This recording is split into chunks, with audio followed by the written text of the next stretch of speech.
علامہ اشرف علی تھانوی کی بات بیان کر دیتے ہیں تاکہ بات سمجھنے میں کوئی ابہام نہ رہے۔ علامہ اشرف علی تھانوی وہ ہیں جن سے دیوبندیت کا تشخص قائم ہے۔ وہ لکھتے ہیں، کہتے ہیں کہ ہم بریلی والوں کو اہل ہوا کہتے ہیں، اہل ہوا کافر نہیں کہتے، ہم ان کو کافر نہیں کہتے، ہم انہیں کہتے ہیں اہل ہوا۔ اور تھانوی صاحب کے معتقدین بھی سن لیں، الحمدللہ ہم اہل ہوا بھی نہیں، ہم اہل سنت ہیں۔ وہ کہتے ہیں تو کہتے رہیں۔ اب اگلی بات سنیے، کہتے ہیں ہاں ایک مسئلہ علم غیب ہمارے اور ان کے درمیان ایسا متنازع فی ہے کہ اس میں اس بات صفت باری تعالی غیر کے لیے لازم آتی ہے، مگر اس کی تعویل قادیانیوں کے اقوال کی تعویل سے زیادہ دشوار نہیں۔ کیا تم قادیانیوں کی تعویل کرو گے؟ کیا بات ہے بھائی۔ اچھا، وہ لکھتے ہیں کہ بریلویوں کی تعویل قادیانیوں کے اقوال کی تعویل سے زیادہ دشوار نہیں، اور اب تو سنا ہے کہ وہ علم غیب کو جناب رسول اللہ صلی اللہ علیہ وسلم کے لیے ثابت تو کرتے ہیں، مگر علم باری تعالیٰ کی طرح محیط نہیں ثابت کرتے، بلکہ اس کی حد مانتے ہیں۔ وہ حد کیا ہے؟ ان يدخل اہل الجنت الجنت و اہل النار النار، کہ نبی کریم علیہ السلام کو علم کہاں تک ہے؟ جنتیوں کے جنت جانے تک، دوزخیوں کے دوزخ جانے تک۔ کہتے ہیں اگر یہ صحیح ہے تو شرک ثابت بھی نہیں ہوتا، اور ہم تو یہی کہتے ہیں نا، اللہ تعالیٰ نے نبی کریم علیہ السلام کو مخلوق کی ابتدا سے لے کر جنتیوں کے جنت جانے تک، دوزخیوں کے دوزخ جانے تک کا سارا علم عطا فرما دیا ہے۔ اچھا، وہ کہتے ہیں اگر یہ صحیح ہے تو شرک ثابت بھی نہیں ہوتا، کیونکہ صفت باری تعالی علم محیط ہے، علم محدود نہیں۔ کیونکہ جو اللہ تعالیٰ کی شان ہے نا علم غیب والی، وہ شان کیا ہے؟ علم محیط، جو ہر چیز کو گھیر لے، ازل سے لے کر ابد تک۔ تو اب ہم میں اور ان میں خلاف امر ممکن میں رہا۔ وہ کہتے ہیں شرک تو نہیں بنتا، لیکن ایک بات ہے جو ہو سکتی ہے، اس میں اختلاف ہے کہ اللہ نے یہ علم دیا ہے کہ نہیں دیا۔ تھانوی صاحب لکھتے ہیں کہ ہم کہتے ہیں ہاں دیا تو جا سکتا ہے لیکن شریعت سے ثابت نہیں، اور یہ بریلوی کہتے ہیں نہیں، شریعت سے ثابت بھی ہے۔ پھر اسی مسئلے پر، یعنی اب وہ کہتے ہیں کہ یہ جو دعویٰ ہے نا بریلویوں کا کہ جنتیوں کے جنت جانے تک، دوزخیوں کے دوزخ جانے تک یہ بات ثابت ہے، ہم کہتے ہیں ثابت نہیں، بریلوی کہتے ہیں ثابت ہے۔ پھر کہتے ہیں کہ ایک سلسلہ گفتگو میں فرمایا، ان کے ملفوظات جو ہیں وہ بیان ہو رہے ہیں، باقی بندے کا جو کام ہونا اس کو ماننا چاہیے۔ یہ روز نہ 2 نشستیں لگاتے تھے، ان کے پاس وسائل بھی تھے، اور جو بات بیان کرتے تھے ساتھ ہی ان کو لکھا بھی جاتا تھا۔ تو ملفوظات کیا ہوتے ہیں؟ جو کسی نے بولے ہوں۔ پھر کسی کو اجازت نہیں تھی کہ بغیر ان کو پڑھائے ہوئے وہ ملفوظات شائع بھی کرے۔ پھر ان کو پڑھتے تھے، پھر اس کو شائع کرتے تھے۔ تو ان کے ملفوظات حجت ہیں، ہمارے والوں کے ملفوظات حجت نہیں ہیں، کیونکہ پتہ نہیں کسی نے کیا سنا، کیا سمجھا اور کیا لکھ دیا۔ تو ملفوظات پیش نہ کیے جائیں، پیش کرنے ہیں تو فتاوی رضویہ پیش کیا جائے۔ وہ کہتے ہیں ایک سلسلہ گفتگو میں فرمایا کہ آج کل کہنے کو علم کی ترقی ہو رہی ہے، مگر حقیقت میں جہل کا بازار گرم ہے۔ کوئی علم شلم کی ترقی نہیں ہو رہی، جہالت کا بازار گرم ہے۔ ہر شخص مجتہد اور محقق بنا ہوا ہے، ہر شخص۔ اس وقت تو فیس بک بھی نہیں تھی، تو اس وقت کہہ رہے ہیں ہر شخص مجتہد اور محقق بنا ہوا ہے، جس کو دیکھو مفسر، مفتی، محدث بن رہا ہے۔ کتنے بڑے ظلم کی بات ہے۔ اسی وجہ سے یہ حالت ہو رہی ہے کہ جہاں کہیں ذرا سی کوئی بات خلاف نفس ہوئی اور کفر کا فتویٰ لگا دیا گیا، کتنی سخت بات ہے۔ ایک شخص نے مجھ سے پوچھا کہ ایک شخص حضور علیہ السلام کے علم غیب کا قائل ہے، اس کے متعلق کیا حکم ہے؟ تو میں نے کہا جو شخص علم بلا واسطہ کا قائل ہے وہ تو کافر ہے، یعنی اللہ کی عطا کے واسطہ کے بغیر، وہ تو کافر ہے۔ اور جو علم بواسطہ کا قائل ہو، یعنی خدا کی عطا کے واسطہ کا، تو وہ کافر نہیں ہے۔ جو اللہ کے محبوب کے لیے عطائی علم غیب مانے وہ کافر نہیں، اگرچہ وہ علم محیط ہی کا قائل ہو، اگرچہ وہ علم محیط کا ہی قائل ہو۔ یہ لکھتے ہیں تھانوی صاحب، اور کچھ لوگ ہیں وہ سعید اسد کو چیلنج کرتے پھرتے ہیں کہ ہم دکھائیں گے کہ ما کان ما یکون کا علم ماننے والا کافر ہے۔ تو جو بندہ کافر ہوتا ہے نا، اگر بلا وجہ اس کو کافر کہا جائے تو کہنے والا کافر ہو گیا، اور اگر کسی وجہ سے کہا جائے جو کفر کی وجہ ہے تو پھر جس کو کہا گیا وہ کافر، تو پھر جو کافر کو کافر نہ کہے بات سمجھنے کے باوجود، وہ خود بھی کافر ہو جاتا ہے۔ ہم سے مناظرہ کرنے والوں، یہ کہنے والوں کہ میں ثابت کروں گا کہ نبی پاک علیہ السلام کے لیے جمیع علم ما کانا ما یکون ماننے والا وہ کافر ہے۔ اب کہو تھانوی صاحب کے بارے میں۔ تھانوی صاحب کہتے ہیں کہ اگرچہ وہ علم محیط کا ہی قائل ہو، اللہ کی عطا کے واسطہ سے مانے تو وہ کفر نہیں ہے۔ ہم تو خیر اس سے اتفاق نہیں کرتے، لیکن بہرحال تھانوی صاحب کی یہ بات جو ہے قابل غور ہے۔ اب میں بس ایک حدیث بیان کر کے گفتگو ختم کرتا ہوں کہ یہ کہنا کہ جنتیوں کے جنت جانے تک، دوزخیوں کے دوزخ جانے تک کا جو بریلوی دعویٰ کرتے ہیں یہ ثابت نہیں۔ اب سنیے سعید اسد حدیث پیش کر رہا ہے۔ امیر المومنین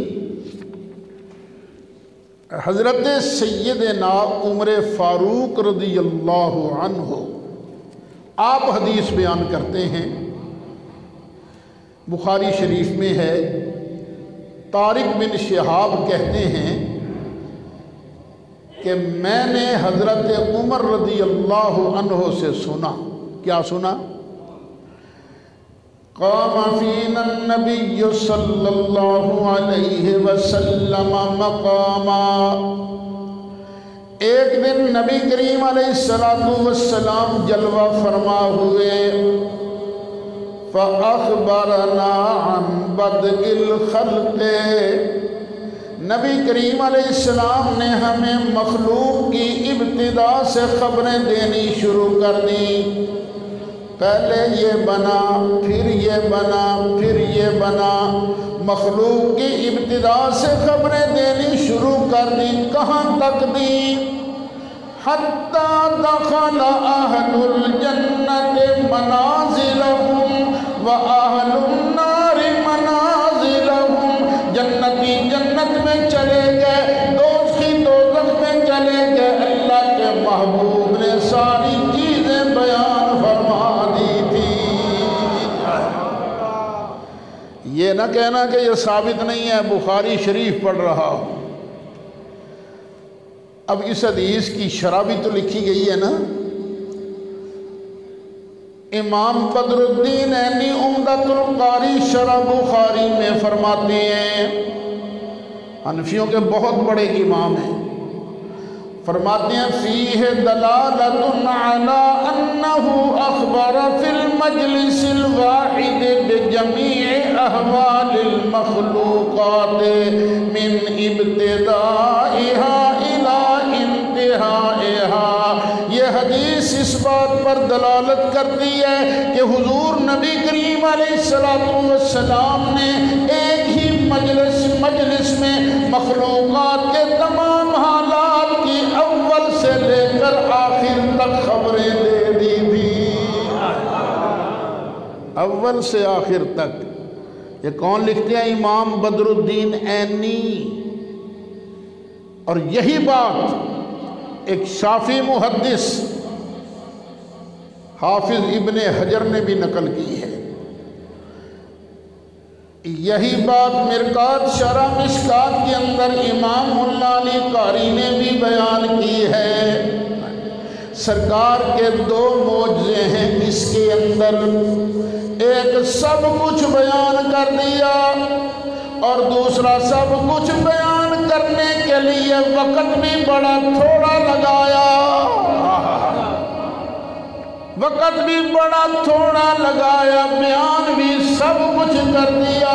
اسی لیے تو میں کہتا ہوں اول و آخر سب کچھ جانے، دیکھے بعیدو، اول و آخر سب کچھ جانے، قریب محبت سے اول و آخر سب کچھ جانے، دیکھے بعید و قریب، غیب کی خبریں دینے والا، غیب کی خبریں والا، غیب کی خبریں دینے والا، اللہ کا وہ حبیب نبی، اللہ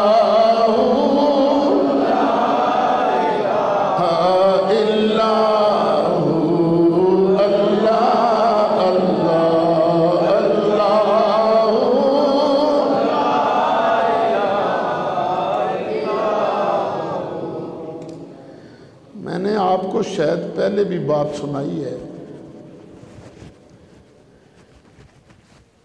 میری برتھ ڈے ہے 5 جنوری سن 1954۔ میں 17ویں سال میں تھا، سن 70 میں انٹر کا سٹوڈنٹ تھا میں، ایف اے کا۔ یہ گرو نانک پورہ میں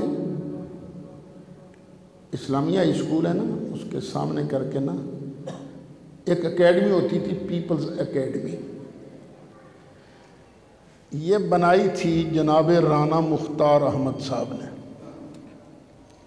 وہ پیپلز پارٹی کے نا بڑے سرگرم رکن، اور تھے بھی جلاؤ گھراؤ مارو مر جاؤ بس۔ وہ ایم این اے بھی بنے تھے، میں ان میں پڑھتا تھا۔ تو وہاں جو اسلامیات پڑھاتے تھے نا، ان کا نام بھی میرے نام پر ہی تھا، سعید ہی ان کا نام تھا، اور تھے ماشاءاللہ وابی۔ اور ان کی عادت ہوتی ہے نا ہر بات میں نا وہ اپنے بزرگوں کی تعریف کرتے ہیں،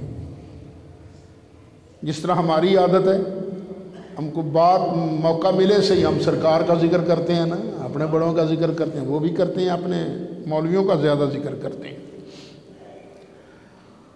تو ذکر کرتے کرتے کہنے لگے ایک مرتبہ ہمارے سید احمد بریلوی صاحب تشریف لے جا رہے تھے، تو انہوں نے دیکھا تو کہا یہاں نا نبیوں کی قبریں ہیں، کسی کو پتہ نہیں تھا، تو انہوں نے کہا یہاں نبیوں کی قبریں ہیں۔ تو میں سنی گھٹی لے کر پیدا ہوا، تو میں نے فٹ پوچھا، میں نے کہا جناب وہ سید صاحب کو غیب کا علم تھا یا کشف تھا، کیا تھا، ان کو کیسے پتہ چل گیا؟ فٹ بول رہے ہیں نہیں غیب کا علم تو کسی کو نہیں ہے۔ بات یہاں سے بڑھ گئی، طے پایا کہ مناظرہ ہوگا دوسرے دن۔ تو میں نے بھی نہ سارا دن کتابیں دیکھتا رہا، میں 17 سال کی عمر تھی میری۔ پھر ایک ساتھی تھے، میں نام ان کا بھول رہا ہوں، بعد میں وہ نا ہماری بار کونسل کے وہ صدر بھی رہے ہیں یہاں، اور ایک ساتھی رانا امجد، وہ پتہ نہیں اب کدھر ہے کدھر نہیں، وہ بھی ساتھ تھے۔ تو ان کے مکان پر نا گرو نانک پورہ میں کلاس کے بعد مناظرہ ہوا، تو میں نے یہی حدیث شریف پیش کی۔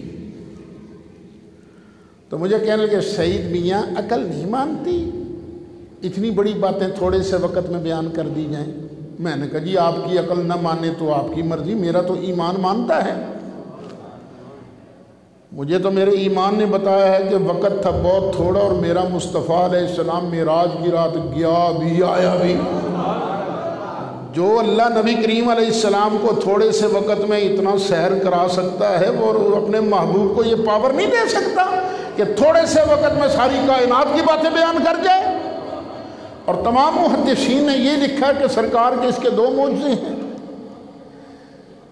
پھر بطور استشہاد میں نے ایک اور حدیث شریف پڑھی، میں نے کہا دیکھو اللہ اپنے بندوں کو پاور دیتا ہے۔ نبی کریم علیہ السلام نے ارشاد فرمایا، جناب داؤد علیہ السلام اللہ کے پیارے نبی تھے، بہت اللہ نے خوبصورت آواز دی، زبور پڑھتے تھے، بڑی خوشی دہانی سے پڑھتے تھے، اپنے غلام کو آرڈر دیتے چل میرے غلام میرے گھوڑے پر زین ڈال، کاٹھی ڈال، وہ زین ڈالنا شروع کرتا، حضرت داؤد علیہ السلام تورات زبور پڑھنی شروع کر دیتے۔ اس کے زین ڈالنے سے پہلے حضرت داؤد علیہ السلام پوری زبور پڑھ لیا کرتے تھے۔ میں نے کہا جو اللہ تعالیٰ اپنے نبی داؤد علیہ السلام کے لیے تھوڑے وقت میں برکت پیدا کر دیتا ہے، تھوڑے وقت کے اندر پوری زبور تلاوت کر لیتے ہیں، وہ اللہ اپنے محبوب کو جو داؤد علیہ السلام کا بھی امام ہے اتنی طاقت دے سکتا ہے کہ تھوڑے سے وقت کے اندر پوری کائنات کی باتوں کا ذکر بھی فرما سکتے ہیں۔ یہ حدیث بخاری کے اندر بھی ہے، مشکات کے اندر بھی ہے، اور مشکات شریف کی بھی بہت ساری شرح لکھی گئی ہیں۔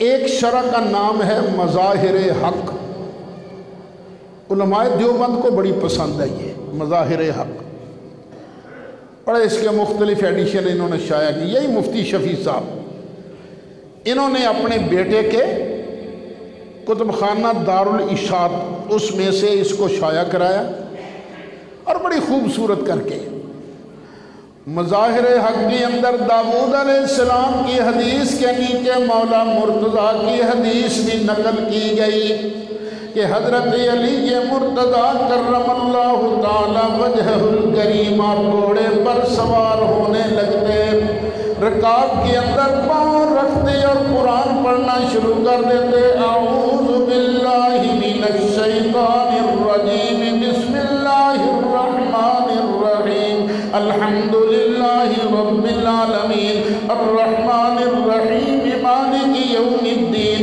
ایاک نعبد و ایاک نستعین اہدنا الصراط المستقیم صراط الذین انعمت علیہم غیر المغضوب علیہم ولا الضالین۔ قرآن پڑھنا شروع کر دیتے اور گھوڑے پر چڑھنا شروع کر دیتے۔ جب دوسری رکعت میں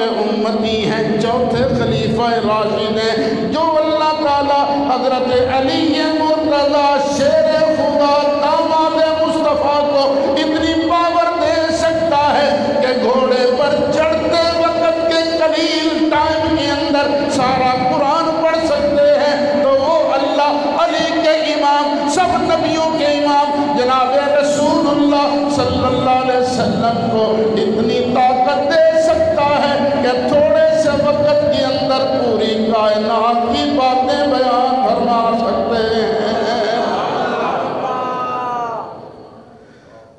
اور شان والی بات ہو تو ماننی چاہیے، ماننی چاہیے۔ پتہ نہیں لوگوں کو کیا ہو جاتا ہے، شان والی بات تو ماننی نہیں۔ پتہ ہے ایمان کس چیز کا نام ہے؟ زبان مصطفیٰ پر اعتبار کا، بس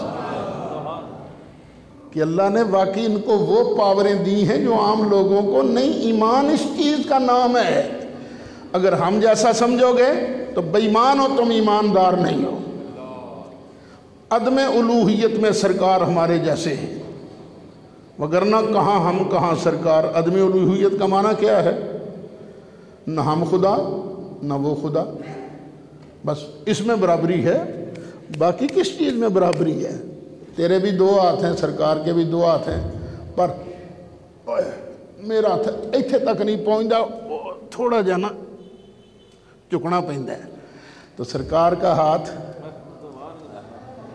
سورج گرہن کی نماز پڑھا رہے تھے نا سرکار، ایسے ہی کیا، تھوڑا سا آگے ہوئے پھر پیچھے ہٹ گئے۔ صحابہ نے بعد میں عرض کیا، آقا یہ آج آپ نے کیا، اس میں کیا حکمت تھی؟ ہم نے دیکھا آپ تھوڑا سا آگے ہوئے، ہاتھ بڑھایا پھر پیچھے کر لیا، کوئی خاص بات؟ فرمایا ہاں جنت میرے سامنے تھی، تو جنت میں نا ایک گچھا انگوروں کا لٹک رہا تھا، میں نے اس کو پکڑ لیا، میں نے کہا توڑوں تمہیں دوں، پھر میں نے کہا چلو یہ آن کر کھا ہی لیں گے نا۔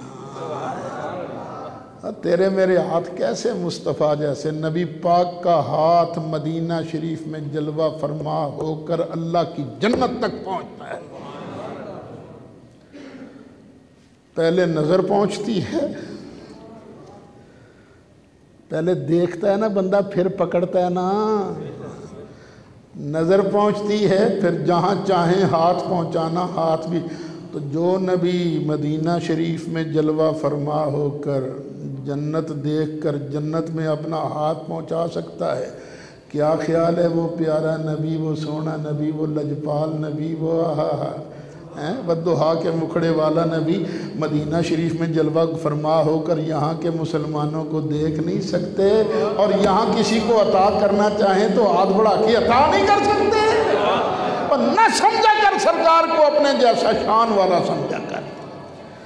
اور دیکھ تیرے ہی حکیم الامت جن سے دیوبندیت کا تشخص قائم ہے، انہوں نے ایک اور بات لکھی ہے۔ ایک بزرگ تھے حضرت شاہ عبدالحق محدث الہ آبادی، دہلوی نہیں، محدث الہ آبادی، چلے گئے تھے مدینہ شریف مہاجر۔ وہ کہتے ہیں کہ ایک نا بابا بدو، وہ مدینہ شریف آتا، نفلیں نہیں پڑھتا تھا، تسبیحیں نہیں پڑھتا تھا، بس سرکار کے روضے کی طرف یوں کر کے دیکھتا رہتا تھا۔ بس مجھے اس سے پیار ہو گیا، میں نے اس سے باتیں شروع کر دی، آہستہ آہستہ فرینکنس ہو گئی۔ پھر رمضان شریف آ گیا، ایک دن مجھے بابا کہنے لگا، بدو بابا، پینڈو بابا، کہوں گا شاہ جی تینوں نہ کل میں روٹی کھوانی افطاری تو بعد، تو میرے نال چلنی۔ میں کہا نہیں بابا جی میریاں تراویاں نہ کڑوچ ہو جانا۔ اور نہیں تیریاں تراویاں نہیں جاندیاں، تو ٹری میرے نال۔ چونکہ میں نے اتنا پیار ہو گیا سی، میں ہاں کر لی۔ دوجا دن آیا، افطاری ہوئی، مغرب دی نماز ہوئی، تو بابے نے لمبی نفل شروع کر دے۔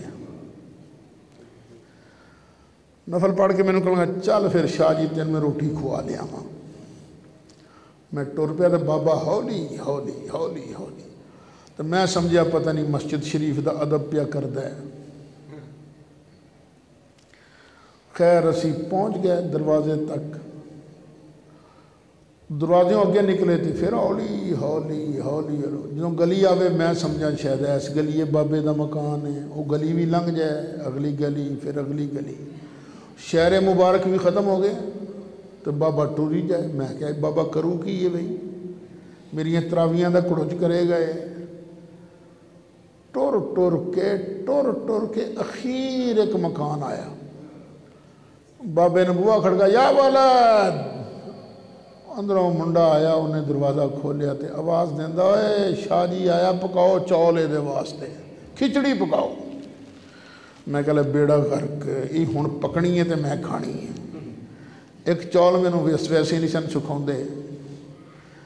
خیر میں بہ گیا، بڑی دیر بعد وہ کھچڑی پک کے آئی تے میں کھادی، تو کھان تو بعد میں کہا بابا جی پھر مینوں اجازت، میری تراویاں نہ چلیاں، اور نہیں جاندیاں تیریاں تراویاں، بہ جا۔ میں بہ گیا، بابے انہوں نے گپاں شروع کرتی ہیں۔ کافی دیر بعد میں کہا بابا جی مینوں پھر اجازت میری، تینوں کیا شاہ جی نہیں جاندیاں تیریاں تراویاں، بہ جا تو۔ وہ کافی دیر لگ گئی تو میرا نہ رنگ بدلے، بابا جی میرے نہ کروں کی،